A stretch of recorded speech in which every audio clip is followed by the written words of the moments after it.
இன்னைக்கு காலையில சங்கீதம் படிச்சுட்டு இருந்தேன் பாருங்க. சங்கீதத்துல ஆண்டவர் அற்புத விதமாய் பேசினாரு. மரண வாசல்களிலிருந்து தூக்கி விடுகிற கர்த்தாவேன்னு. எனக்கு அந்த வார்த்தை என்னுடைய உள்ளத்தை தொட்டது. என்ன மரண வாசல்கள்? ஆண்டவர் இன்னைக்கு காலையில இப்படி பேசுறாரு. மரணமே ஏற்படுகிறதா இருந்தாலும் அந்த இடத்திலிருந்து ஆண்டவர் உயிரை கொடுத்து அவர் மீட்டெடுக்கிற கர்த்தர், தூக்கி எடுக்கிற கர்த்தர் பாருங்க. அவர் மரணத்தை அனுமதிப்பதில்லை பாருங்க. எதையும் முடிஞ்சு போச்சு அவ்வளவுதான் அப்படின்னு தோல்விக்கு நம்ம ஆண்டவர் ஒப்பு கொடுக்கறதே இல்லை. எல்லா இடங்களிலும் வெற்றி சிறக்க பண்ணுகிற தேவன் நம் தேவன். பிரியமானவர்களை, இப்படிப்பட்ட நல்ல விசுவாச போதனைகளை கேட்கும்படியாக நான் உங்க ஒவ்வொருத்தரையும் இந்த காலை வேளையில வாழ்த்தி ஆசீர்வதிக்கிறேன். கர்த்தர் நல்லவர். நாம் சத்தியத்துக்குள்ள போலாம். சங்கீதம் 9:13-14. சங்கீதம் 9:13-14.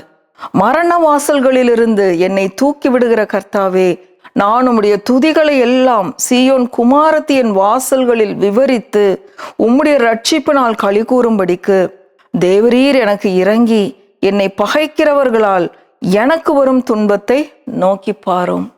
எல்லாத்தையும் ஆண்டவர் பார்த்துட்டே இருக்காரு. நல்லோர் தீயோர், நன்மை செய்யறவங்க தீமை செய்யறவங்க எல்லாத்தையும் பார்த்து கர்த்தர் என்ன பண்றாரு? மரண வாசல்களிலிருந்து தம்முடைய பிள்ளைகளை தூக்கி எடுக்கிற கர்த்தராயிருக்கிறார். அப்ப ஆண்டவர்கிட்ட இன்னைக்கு கேட்டேன் பாருங்க, ஆண்டவர் இது என்ன மரண வாசல்கள், இதற்கான விளக்கங்களை எனக்கு கொடுங்க அப்படின்னு சொல்லும்போது ஆண்டவர் அநேக காரியங்களை காண்பிச்சாரு பாருங்க. ஒரு மனுஷனுடைய வாழ்க்கை முடிவு என்னது? நம்ம சொல்றோம் உலக வாழ்க்கை, அது மரணத்துல கொண்டு போய் முடியுது. நீ அவ்வளவுதான், ஒரு மனுஷனுடைய வாழ்க்கை முடிஞ்சு போச்சு அப்படின்னு நம்ம சொல்றோம். அடுத்தது பாருங்க, முக்கியமா நம்ம ஏசாண்டவரை கொண்டு போய் அவ்வளவுதான், அவர் இறந்துட்டாரு அப்படின்னு சொல்லி கல்லறையில கொண்டு போய் வச்சுட்டாங்க. அந்த 3 நாள் ஒரு மகா பெரிய 3 மணி நேரம் அந்தகாரம். அதுக்கப்புறம் கல்லறையில வச்சதுக்கு அப்புறம் பார்த்தா 3 நாள் எல்லா இடமும் ஒரே கவலை, கண்ணீர். சீஷர்கள் எல்லாம் அவ்வளோ பயந்து போய் அப்படி இருந்தாங்க. அப்படிப்பட்ட ஒரு மரண ஓலம் எங்கேயுமே நம்ம ஆண்டவர் இறந்து கல்லறைக்குள்ள வச்சதுக்கு அப்புறம். ஆனா உயிர்த்தெழுந்த நாள் காலை வேளையில நம்ம ஆண்டவர் என்ன பண்ணாரு? உயிர்த்தெழுந்து எல்லாருக்கும் காட்சி அளிக்க ஆரம்பித்து விட்டார். எப்படிப்பட்ட ஒரு நம்பிக்கை பாருங்க. மரித்து போன அவ்வளவுதான் முடிஞ்சிருச்சுன்னு நினைச்சு சாத்தானுக்கு ஒரே கொண்டாட்டம். ஆனா நம்ம ஆண்டவர் பிதாவாகிய தேவன் நம்ம மேல எவ்வளோ அன்பு வச்சு அவரை உயிர்ப்பித்து மரித்தோரிலிருந்து நம்ம ஆண்டவரை அவர் உயிரோடு எழும்ப பண்ணினார் பாருங்க. மரித்த ரட்சகர், அவர் மரித்தவரா இல்ல, இன்றைக்கு ஜீவனோடு கூட உங்களோடு என்னோடும் அவர் ஜீவித்து கொண்டிருக்கிறார். அடுத்தது பாருங்க, உடைந்து போன குடும்ப உறவுகள், கணவன் மனைவி பிரிந்து டிவோர்ஸ்ல போய் முடிந்து, இப்படி எல்லாமே இதெல்லாம் உலக பிரகாரமான காரியங்கள் முடிஞ்சிருச்சு அப்படின்னு நம்ம நினைக்கிறோம். பிஸ்னஸ்ல அவ்வளவுதான், இனி எல்லாத்தையும் முடிச்சிடலாம், எந்த இதுல இருந்தும் எந்த ஒரு இம்ப்ரூவ்மெண்ட்டுமே இல்லை, எங்கேயுமே ஒரு நம்பிக்கை அளிக்கிற மாதிரி எந்த ஒரு காரியம், ஒரு அடையாளமுமே இல்லை, நம்ம அவ்வளோதான் இதை க்ளோஸ் பண்ணிடலாம், வைண்ட் அப் பண்ணிடலாம் அப்படின்னு சொல்லி பேசிட்டு இருக்கீங்களா? நம்ம பிள்ளை அவ்வளோதான், இது படிக்கவே படிக்காது, இதை ஊற்றலாம். நிறைய பேர் சொல்றதை கேட்டிருக்கேன், பைபிள் காலேஜுக்கு அனுப்பிச்சிடலாம் அப்படின்னு. அப்படிலாம் செய்யாதீங்க பிரியமானவர்களே. பாருங்க, நம் கர்த்தர் நல்லவர் பாருங்க. அப்படி எல்லாமே வைண்ட் அப் பண்ணி எல்லாம் முடிஞ்சதுன்னு நினைக்கிற இடத்துல நம்ம ஆண்டவர் அவர் ஜீவனை கொடுத்து உயிர்ப்பிக்கிற தேவனாயிருக்கிறார். மரண வாசல்களிலிருந்து அவர் தூக்கி எடுக்கிற கர்த்தராயிருக்கிறார். இதுக்கு ரொம்ப ஒரு ஆப்டான ஒரு வசனம் இருக்குது பாருங்க. இது நீங்க மனப்பாடம் பண்ணி ஒவ்வொரு நாளும் உங்க ஜெப நேரத்துல கண்டிப்பா சொல்லலாம். பயமா இருக்கும்போது, பலவீனமான நேரங்கள்ல, தோல்வியின் நேரங்கள்ல இந்த வசனத்தை நீங்க அறிக்கை பண்ணுவது நல்லது.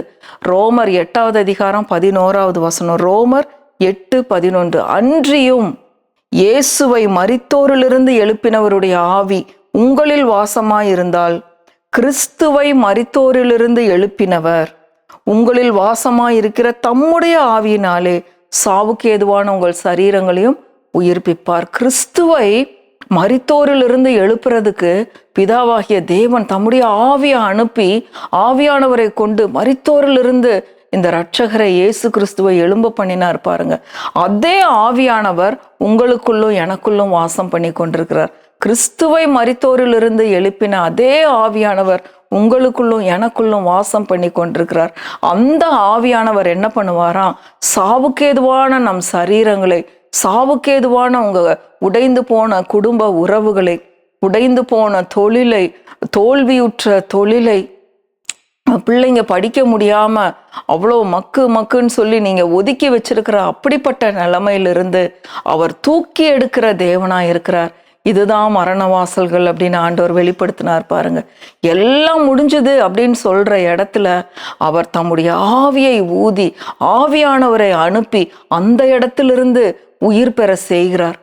அதுதான் நம்ம வசனத்துல படிக்கிறோம், உன் சுகவாழ்வு சீக்கிரத்தில் துளிர்த்து. பிரியமானவர்கள், இந்த காலை வேளையில நிச்சயமாகவே உங்கள் சுகவாழ்வு சீக்கிரத்துல துளிர்க்க போகிறது. எல்லா மரணத்திற்கான காரியங்களும் இயேசு கிறிஸ்துவின் நாமத்தினால, அவர் எப்படி மரித்தோரிலிருந்து எழும்பினாரோ அதே போல மரித்து போன உங்களுடைய சூழ்நிலைகளிலிருந்து அவர் உங்களை எழுப்ப அவர் வல்லமையுள்ள தேவனாய் இருக்கிறார். ரோமர் 8:11 படி அவர் உங்களை உயிர்ப்பிக்கிற தேவனாய் இருக்கிறார். பாருங்க, இன்னொரு ஆப்ட் உதாரணம். ஆண்டவர் அநேக காரியங்களை கற்றுக் கொடுத்தாரு. இன்னைக்கு தானியேல் 3வது அதிகாரம் 20வது வசனம் பாருங்க. சாத்ராக், மேஷாக், ஆபேத்நேகோ 3 பேரையும் கொண்டு போய் தீக்குள்ள போட்டாங்க. ஏன்னா ராஜா உருவாக்கி வச்ச அந்த சிலையை அவங்க வணங்கலை அப்படின்னு சொல்லி கொண்டு போய் தீக்குள்ள போட்டுட்டாங்க. 7 மடங்கு அதிகமாக்கப்பட்ட சூளை, 3வது அதிகாரம் 21வது வசனம். 7 மடங்கு அதிகமாக்கப்பட்ட அக்கினி சூளையில 3 பேரையும் கொண்டு போய் போட்டுட்டாங்க. அந்த இடத்துல ஆண்டவர் சும்மா இருந்தாரா? தேவ ஆவியானவர் தேவ சாயல்ல போய் அவர்களோடு கூட அந்த அக்கினிக்குள்ள உலாவி கொண்டிருந்தார். ராஜா பார்க்கறான், 3 பேரை தானே தூக்கி போட்டோம், 4 பேர் நடந்துட்டு இருக்காங்களே, 4 பேர் அந்த அக்கினிக்குள்ள டான்ஸ் ஆடிட்டு இருக்கிறாங்க. ராஜா அவ்வளவுதான், அந்த 4ஆம் ஆளின் சாயல் தேவ புத்திரனுக்கு ஒப்பாக இருக்கிறது, அவங்கள தூக்கிட்டு வாங்க அப்படின்னு சொல்லி தூக்கிட்டு வர்றாங்க. இதுதான் மரண வாசல்களிலிருந்து தூக்கி எடுக்கிற கர்த்தர் பாருங்க. அப்போ அவங்கள குறித்து என்ன சொல்லப்படுதுன்னா, தானியேல் 3வது அதிகாரம் 25வது வசனம், அந்த சரீரங்களின் மேல் அக்கினி பலன் செய்ய முடியவில்லை.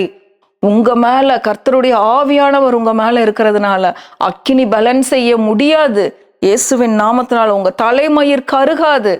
அவர்கள் தலைமயிர் கருகவில்லை. அடுத்தது அவர்கள் சால்வைகள், அவங்க போட்டிருந்த ட்ரெஸ் சேதப்படவில்லை. 4வது அக்கினியின் மனம் வீசவில்லை. எந்த ஒரு இதுவும் இல்லாம அழகா 3 பேரும் வெளியே வந்தாங்க. தானியேல், சாத்ராக், மேஷாக், ஆபேத்நேகோ இவர்களுடைய தேவன் தான் மெய்யான தேவன், இந்த தேவனை தான் வணங்கணும்னு சொல்லி அந்த நாள்ல அவருடைய நாமம் அப்படியாக மகிமைப்பட்டது. தேவன் தம்முடைய தூதர்களை அனுப்பி இந்த 3 பேரையும் காப்பாற்றினார்னா அக்கினிக்குள்ளிருந்து தூக்கி எடுத்தார். யாரெல்லாம் கொண்டு போய் தூக்கி போட்டாங்களோ அவங்கெல்லாம் செத்து போனாங்க. அதுக்கப்புறம் ராஜா இந்த அற்புதத்தை பார்த்ததுக்கு அப்புறம் யாரெல்லாம் இவங்க மேல கம்ப்ளைண்ட் பண்ணாங்களோ எல்லாத்தையும் தூக்கி அந்த அக்கினிக்குள்ள போட்டாங்க. பிரியமானவர்களே, நம் கர்த்தர் நல்லவர். மரண வாசல்களிலிருந்து உங்களை தூக்கி எடுக்கிற நல்ல கர்த்தர் இந்த காலை வேளையில் உங்களோடு கூட இருக்கிறார். நிச்சயமாகவே உங்களுடைய சூழ்நிலைகள் எதுவாக இருந்தாலும் அவர் தூக்கி எடுக்க போதுமானவரும் போதுமானதற்கு அதிகமானவருமா இருக்கிறார். எப்பேற்பட்ட சூழ்நிலை, எப்பேற்பட்ட கடன்னாலும் பரவாயில்ல, எல்லாவற்றையும் கட்டி முடிப்பதற்கு அவர் போதுமானவரும் அதற்கு அதிகமானவருமா இருக்கிறார்.